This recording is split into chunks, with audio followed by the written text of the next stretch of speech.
Okay. Well, we'll get back underway. So, you say you were quite young when you first encountered Lum Guffin, huh? Yes, I was young. And I went to school with his his kids, grandkids, stuff. Were a lot of them musicians as well? No, they didn't play music. Really? He just played the music, and he was a member of the church down there on O'Brien Road, Prosperity, that I know of. So did all of these organizations like the Social Benevolent Society and the Pallbearers, did these come out of the church? Yeah. Basically, they all were related to various churches in the area? IBP6 is Bush Grove church area, Bush Grove #1 church area, and I guess Greater Bush Grove. All of them from that area practically. But it was some from our area, they went up and joined with them. But IBP, #5, they really mostly was out of the Oak Grove church on 64. But SBS #4 was mainly from Fullview Church. Majority was out of Fullview Church. Were there others that were associated with the First Baptist Bartlett there? Some of those was in there. We got members that was out of the First Baptist Bartlett was in the SBS #4. Because they got burial plots in that cemetery. In fact, they buried in there. You know, we got people buried there from down Memphis, Tennessee, because they had relatives was a part of the SBS #4. So were there other picnic sites besides Easter Brown Grove and the gravel pit? Were there other picnics that y'all used to go to? Nothing, but I remember, only one I can remember as being a kid was Easter Brown Grove, Gravel Pit Picnic, and Oak Grove. As far as we got away from home. So they never did do anything at like that old ball field that I can remember on Germantown. There used to be like a little softball field or baseball on field. Germantown Road. Yeah, well, we played baseball about that, but, because the one right there on Germantown Road, this is right, the diamond really is where David Dorsey's house is. Now, but our baseball diamond was where Shadowlawn School. The school sat where the baseball diamond was at when Ellendale had a magnificent baseball team. In fact, won the championship from the city of Memphis. And what year would that have been? that would have been in the 50, back in the early 50s, because I started playing in that league with them in 56. So they won it just a year or two before that. City championship.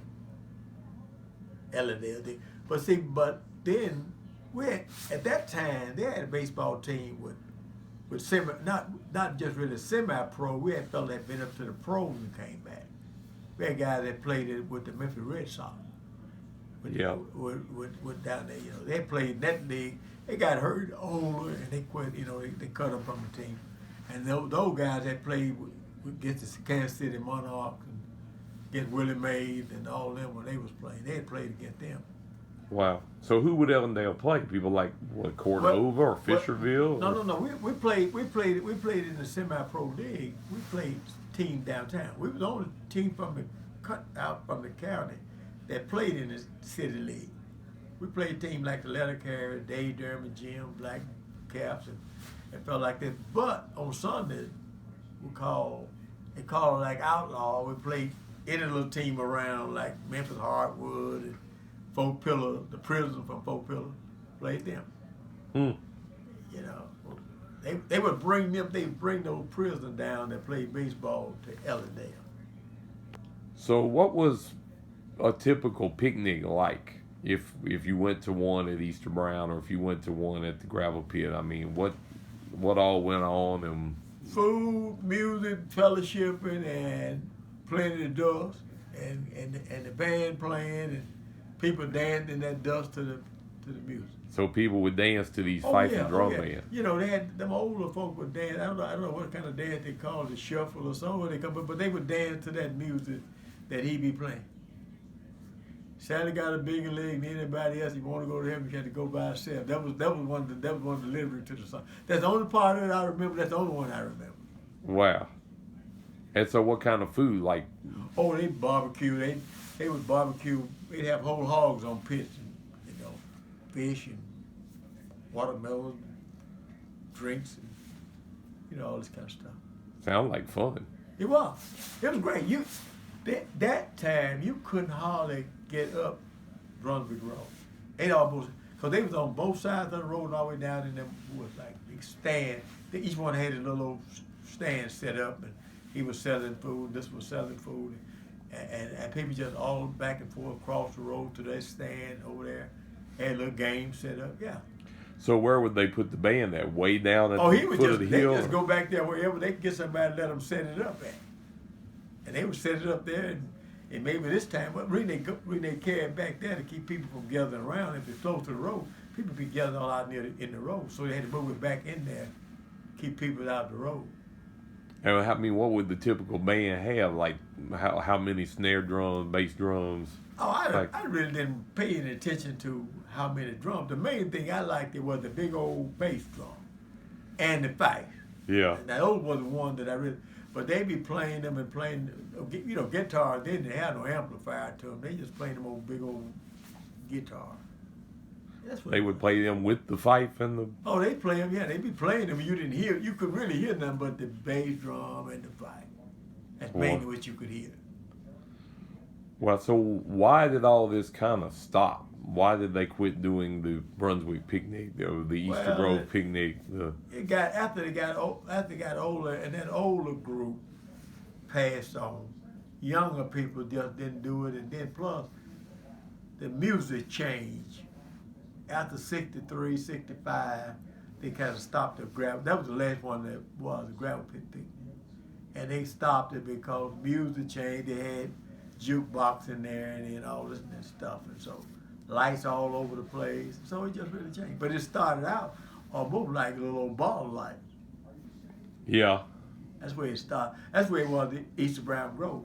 For a time, the little old ball lights they had. And then one night, I can remember one time, somebody had a generator and they had lights over there. But it was dust. The dust would be over your shoe, over your foot. It's just deep. Dust would be 2 or 3 inches deep where they just walking and going and cars in and out all of it. Wow.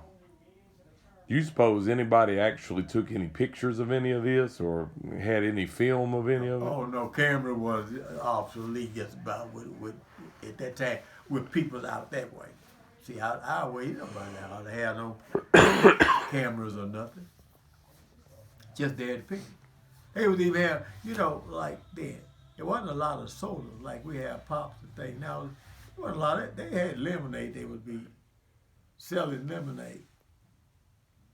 Yeah. Kool-Aid, whatever you want to go, yeah. That's what it was like.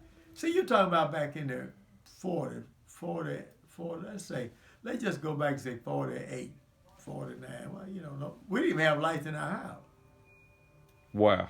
We didn't have lights in our house. We had well, we didn't have no, electric pumps and stuff. Because we had no electric nowhere. Wow. Yeah, that's what it was like. Didn't have refrigerators, television. Didn't have none of that stuff. 45. Well, maybe we got one in 47, 48 somewhere. We got electric lights by then. 48, 49. So people were getting ice, basically. Iceman would come around twice a week. Sometimes he didn't come around at all. We had an ice house right there where the school at. Where Shadowlawn was it? That's where Shadowlawn School. There's an ice house, you sit right there. We had an old man named Otto Guy. He had the store, and he had the ice house. Where that guy rode, yeah, right where the road at, that's where the ice house sit. Right in there where they cut that road. Was he some kin to Linwood guy that I went to school with? I don't know Linwood. Oh, this old man here was kin to the guy that down Shadowlawn. His brother was Walter Guy, John Guy. They had children because his baby boy, Mr. John Guy, baby's son, we played basketball together, league guy. But he had older son. So how did the road become Shadowlawn Road? I'm just curious about that. Well, the road had been Eastern Road, okay. And from my understanding, when they wanted to cut the road straight through, my grandmother wouldn't agree for it. Me and Becton wouldn't agree because it was going to split the farm. And they said the old man named Doc Westbrook that owned all that Westbrook property and the old road named Westbrook. He owned all that land. He promised her that she'd let them cut the road directly through there where it would put Guy's property on the road and Westbrook, which was Schultz on the road, that they would pay to have her, no, he would buy the wire to fence both sides of the farm. And that's why she agreed. And they changed the name from Easton, Chatillon. Interesting. I always wonder where they got the name from because there's a Chatillon in Memphis. Chatillon Boulevard, Memphis. Yeah. This Chatillon, they changed it to Chatillon up there. And one time Barney wanted to change it. They wanted to change the applet. I was the one that was protesting it. Because why would you put it in applet? Everybody over there was black farm landowner. We owned the land from the corner up there to the school. The guys owned the land from there, halfway down Chatillon on the right. The Schultz owned all of the land on the left side, all the way down Chatillon and turned down no Brown Road. Well, the Grays owned the land from right there where the guys stopped down to the end of Chatillon and turned the corner down to the Buckhead Creek. So all the land was black land on it. We didn't need his name in our neighborhood because he owned nothing over there. Yeah. So we didn't need his name in our neighborhood. He had no slaves over there. Yeah. And I understand from research trying, and I didn't quite agree with it, but I was understanding that my great-grandmother said that Easton, that she was a part of, came out of Virginia. But when my daughter in Jackson, Mississippi, that lived down there, went to Jackson, they did the research and the Easton came out of Natchez, Mississippi. Now, I met some Easton, and when they started talking about the old Becton, started putting the Easton together, the Easton that they knew that my great-grandmother came was in Mississippi. Was in Coldwater, Mississippi. Yeah. Out of Hopewell area. I met the lady, her name was Mattie Easton. She was married to Richardson. She taught school down there in Cento. She was Easton. And she said that her grandparents came from Natchez, Mississippi. But my daddy, them folks, they said that they all came from down there because my great-grandmother had a brother named John, and he went down to Coldwater, east of Coldwater, with a man named Bowman. And his name was, he changed his name to John Bowman. And in my ministry, my first church I had was called Independent Bowman Town, named after that area. Yeah. Interesting. So, in addition to the picnics, were there any, like, I guess you'd say juke joints or clubs or little cafes out sure. in this area? Sure. The one over there on Germantown Road where you talk about the softball diamond, that was one right there. Really? Did they have live musicians in there or not? Oh yeah. And then down the hill, right down the hill, going down the hillside, that was another one. Those were those two. What were they named and who used to play there? One of them was named, now the joint was owned by a man named Thomas Dorsey. And the other one down the hill was named after a lady named Miss Lane. Okay, now, later on in life, after I got out of school and got up, grown, they used to bring bands in there like Rupert Thomas. Oh, yeah. Now, Rupert Thomas played out there. But now, around on Egypt Central, what you call Egypt Central, the Ellendale Road, really. They had where they used to play ball before we come up on Chatillon Road. Right there in that area, they played baseball. And they call that the John Deere Picnic Ground. They had picnics there. And B.B. King used to play in a big old tent. I remember that when I was in elementary school. B.B. King played a big old tent they called it Miss Hattie's Play.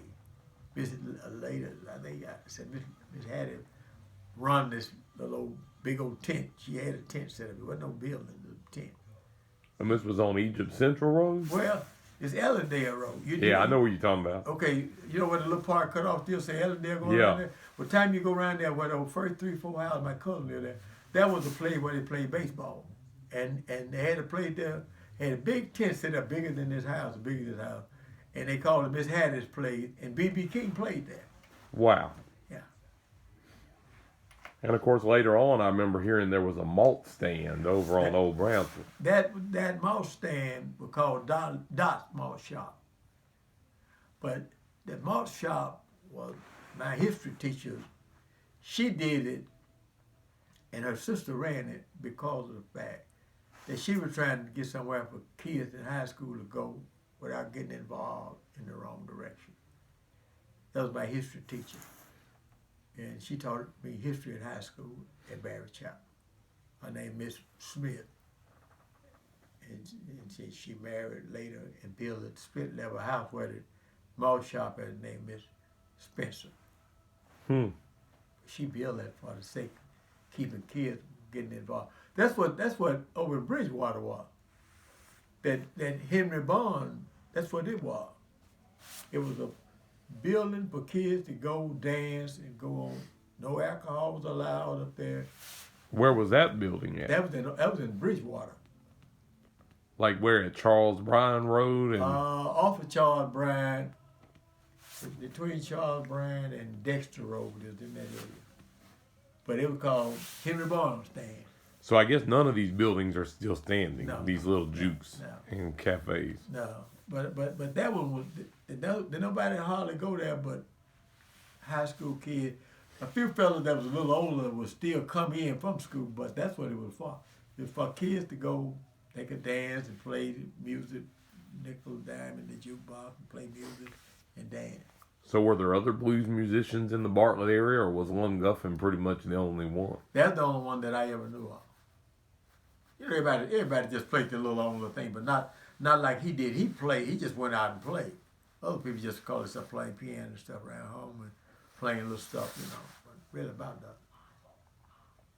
Yep, Lum made a record in 1973 that actually came out called Walking Victrola. He actually released an album. Oh, did he? Yes, he did. I didn't know it. Yep. Well, I guess this is about the information I needed to get. You know, this is a project on the history of black fife and drum music in West Tennessee. That's what I'm primarily working on. And Shelby, Fayette, Haywood, Hardeman, Tipton, possibly Lauderdale County. Okay. Well, let me ask you one question before you finish. Have you tried the area up 64 Highway where they used to call Warren, Tennessee? Warren is on the outskirts of Summerville. Yeah, where? We do not know where, at this point, entirely where fife and drum music was going on in Fayette. We know it was going on in Fayette. They had a place up there, you y'all probably remember, but they had a place where there used to be the railroad track come across 64. Around there somewhere they used to call it Owens Picnic. Owens? Yeah. Owens Picnic. Owens Picnic. And they probably did it in that area because later on, up there where you look at where the tractor company, the John Deere tractor company up there, Warren. Yeah. Go south of there, they had a park down there called Wagon Wheel Park. I heard about that, but where exactly was Wagon Wheel Park? South of 64 Highway, probably to about the second or third hill down there. That's where the Wagon Wheel Park was. Is it still there, or is it gone? No. They got big old fabulous houses and stuff in there. Ain't none of that going on there. The only thing we know is in 1980, the state archives recorded a fife and drum band in Fayette County, but we don't know where. That's a huge county, and we Who don't. are they? Ed Young, and can't remember all the guys' names.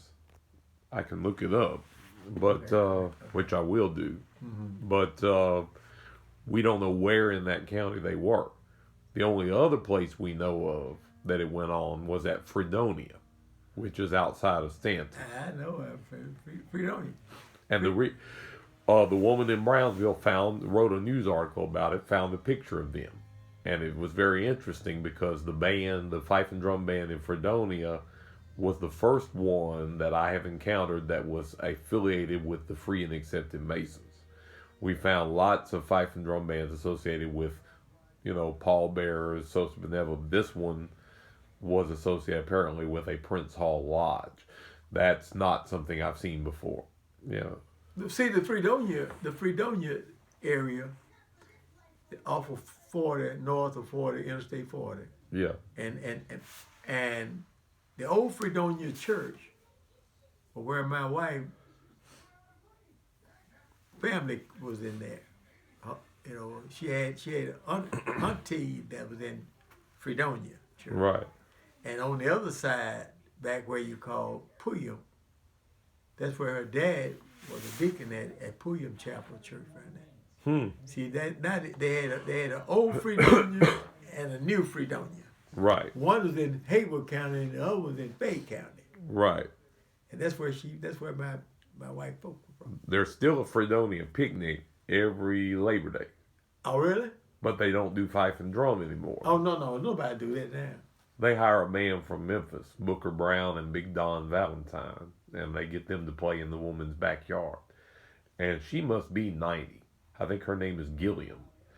And I think it's called the Gilliam Family Picnic. Yeah. Well, that's where my wife. Now the other place I suspect there was fife and drum, but I haven't found one bit of evidence, is Mason, Tennessee. I'm pretty sure in that community. Oh, I would imagine so. Have you ever been into the town of Mason? Yeah, but they've torn down the lower down. end. They've torn down that there was a whole row of juke joints. I've got Exactly. pictures I took when they were still standing, but they tore down everything. Yeah, I'd go up there. That was in the late 60s and early. Why did that town become such a place of juke joints? What was it about Mason versus Galloway, Braden? It was a little open. See, you got to realize Mason was in Tipton County. See, Covington had them too. Yeah, I've seen some. They're still standing in Covington. They had them too. That was under Tipton County. See. Tipton allowed liquor to go on. Yeah, you're right. See, Fayette County was dry.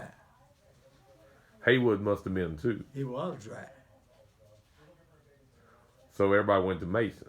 Tipton County. Yeah, a lot of guys, see, Mason was just 2-3 miles west of Haywood County line. Mm-hmm. And a lot of people, see, when you talk about Fredonia, you talking about Haywood County. Yeah. And they didn't have to go out on the highway to get over to Fredonia to get to Mason.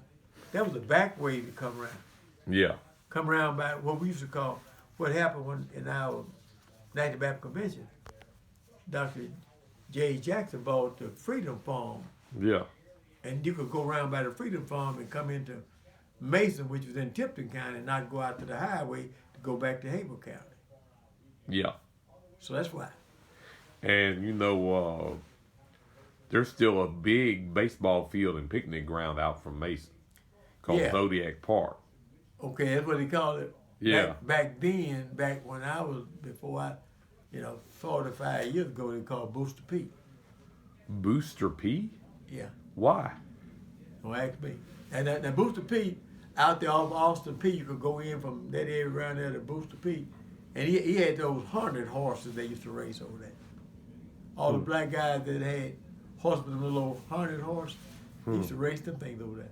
At Booster Pete, and then over there where you talking about over there, Caleb, that place up there. I'm talking about right there on what is today Charleston Mason Road. Like you go out from Mason and it heads toward 54. And you come to a fork in the road and there's a big old wooden baseball park. It even has stands, which is unusual. It even got 54, I couldn't place where I guess it heads toward 54. Actually, I guess it heads toward 179. Really, it heads toward the road that goes from Stanton to Covington. You know that road. Oh, that's 59 going across there. Well, 59 underneath. This is above 179, and it goes from like Danceyville and Haywood. It goes all the way to Covington. So you've got that road, and this road runs between them. It goes due north out of Mason, past the projects, the Mason projects, and it goes right on out. And there's an old baseball field on the left, and there used to be the second club, Taymate. further on the right. Yeah, okay, yeah, it's the same one. That's what I know what you're talking about. We used to call that Keeler. So that's where Booster P was. No, Booster P was on the other side of that.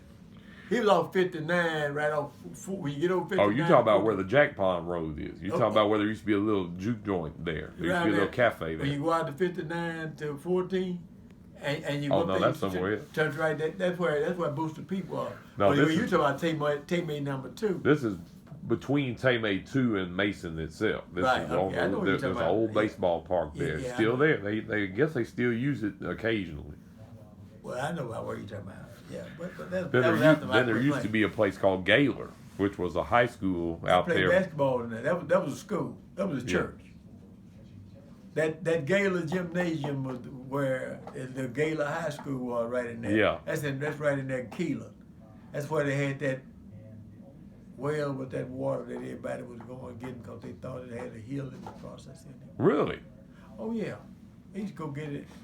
Was that on the Gaylor campus? No, it was just beyond the Gaylor campus up there where there used to be a little barbecue stand right there on the highway. It's still there. Okay, well right up in there where they had the well where people go up there and buy jugs of water because it's supposed to be some kind of water. It's supposed to heal you, huh? You're right.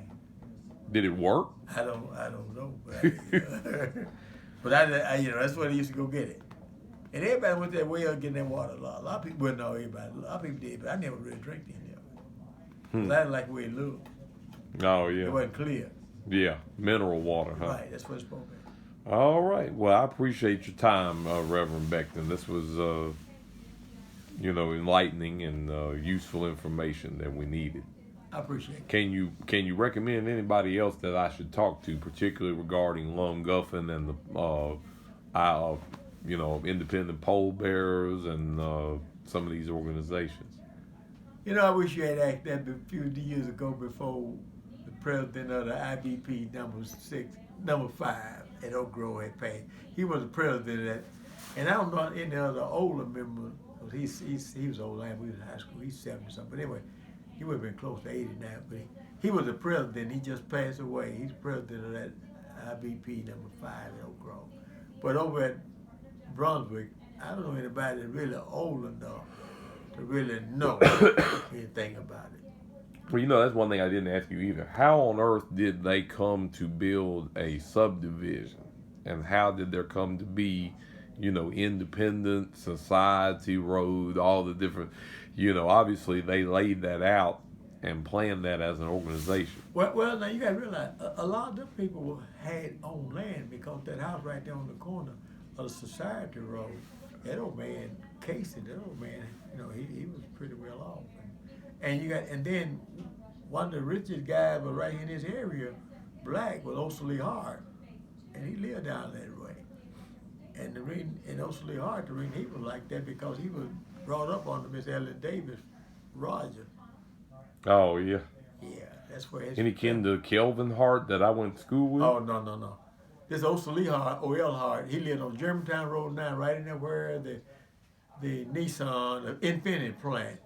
Oh yeah. Color. He had moved from up there off of Independent Society Road where he had stayed, but when he first was coming on, his parents stayed on Davie Plantation. There were houses on there when I was a boy. I remember seeing them. We drove past, and she had like a whole little row of cabins or cottages that people lived in. Oh yeah, that's what said Miss Davis. Yeah. Well, Obsolete claimed, Obsolete Hart told me that in 1936 he had a brand new Ford car. And who do you know had money to buy a brand new Ford car in 1936? But he had one. That's something. You're right. He had a brand new car. Wow. In 1936, because he said he had a brand new 36 Ford. And the police thought he had stolen it. And they pulled him out there and go carry him to jail. And he started telling them they need to call Miss Ellen Davis. And they called her and they told her, we got this boy in a brand new car. He done stole it. And she asked who he was. And they told me it was Obsolete Hart. She told me, y'all can take your hand off of him and tell him to go back in and cutting that grass. Yeah. Wow. He had a thing. Oh, she was prominent. She had plenty of money. He always. I've got all her books there in the bookcase there to the right of. Yeah. Really? Yeah, because she wrote some of the first information I had about there being such a thing as a Brunswick Picnic. And she quoted from the diaries of an ex-Confederate soldier, Kenneth Garrett, out of Arlington, who said that he had let his employees, Roland and somebody else, go to Brunswick for the Pole Bearers Picnic. He called it Pole Bear. That's what it was. When did it become Pole Bearers? Well, I guess we got a little play. We got a little more. You can't stop saying Pole Bear and start saying Pole Bear. That's We interesting. just changed it from the pole over to the A. That's all right. But that was one of the earliest references I found to it. And she also claimed in one of her books, if I read it correctly, that people in Arlington claimed they could hear the drums being beaten from Brunswick. Now, I don't believe that. That's too far away. But that so it was claimed. Well, let me tell you. From Charleston Road to the Brunswick Picnic, you could hear. Well, I think I heard some one time, but I never got a good explanation for what I heard. Because I was hearing drums beating one time from 3231 Appling, which was my friend Jesse Yancey's house. He lived on Appling right there, I guess kind of where the city water plant is now. Yeah. So I heard drums beating out there one Saturday when I had walked out there to hang out with him. And he and my friend Daryl Pugh were out there on the porch. They were laughing, making fun of me, and Jesse said there's a tribe back there in the woods. And, you know, I knew there wasn't no tribe back there in the woods, but I'm hearing drums beating. You could hear them. And later on, this would have been the summer of '84. Okay. And later on, somebody told me that there had been something, they didn't tell me what, going on at Ellendale. And that's what I had heard. But they didn't tell me what was going on at Ellendale, and so I never did really know what I was hearing. Well, now from where I live over there at Charleston, you could hear them in the evening late when everything kind of come. You could hear them from Brunswick Picnic. Wow. You could hear the one from Ellendale, right? Right where the Mormon church at on Kirby and Ellendale Road. That's Mormon, yeah. They Mormon. Ellendale and Egypt Central Road, Egypt Central and Kirby Road. Pardon me. You know where Ellendale is? Where the big old church. Yeah. That's where the marshal would alarm the drum. And they could hear the thing over on Germantown Road in the Horn Sub. Wow. So I'm saying to you. So who were the Hortons, and how did that become their subdivision? I don't know how. Oh, somebody know that they claim that the old man named Wilbur Sell that owned the land across Broadway and 70 Highway down in that bottom. He owned that land. I think he did.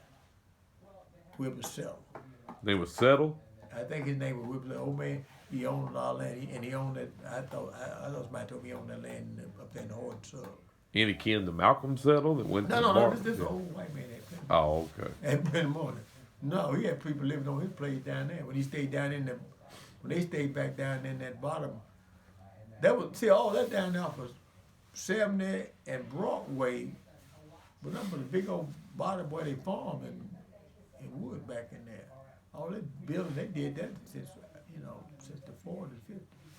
So I guess Ellendale was really just a couple of stores by the railroad there, and 3rd and 4th Street, pretty much. It was the only thing in Ellendale in 1945 and I was born was the blacksmith shop, where the post office sit. This close to the road. Blacksmith shop.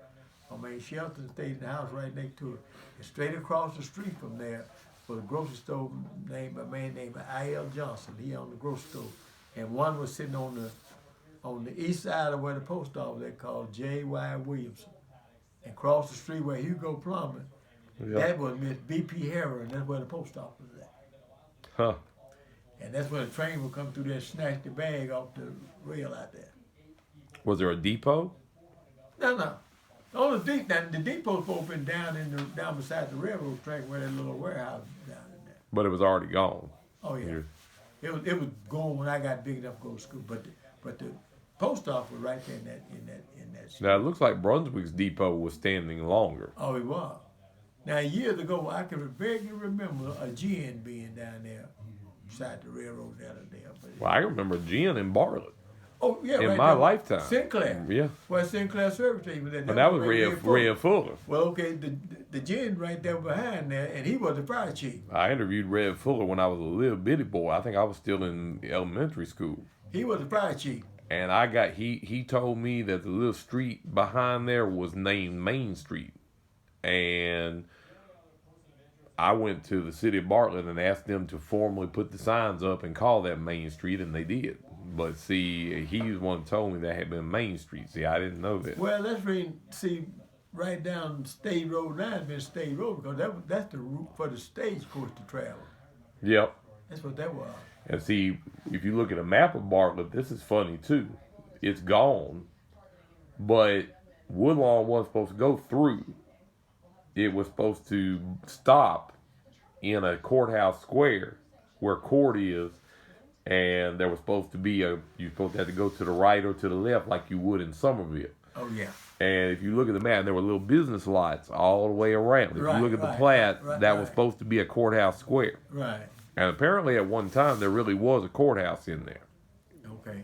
They tore it down to build Nicholas Blackwell High School. Okay. But and apparently up until the 60s, Woodlawn did dip. It had a little horseshoe in it because of where the square had been. But then they took it out sometime in the 60s and straightened Woodlawn out. You wouldn't even know where that square was, and it must have never really become a business district because it's not. No, because the gin was there, and there's a grocery store just east of where the gin sat at. And where Lum was, there was a gin. Somebody told me that. Where Lum Gufford lived, there was like a gin back in there.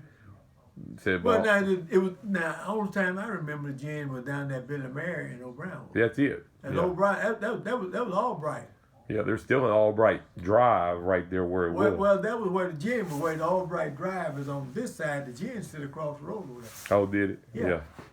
And see that grocery store where that little learning center now, that was the grocery store. Yeah, Ben Olson claimed that grocery store kept a billboard of newspaper clippings about Lum. But that store was gone long ago. See, that was the old store. That was the old wooden store where you had to go up the steps to go into it.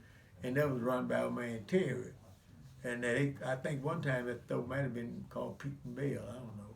But I don't remember. But I know, that was a grocery store. Yep. Yeah.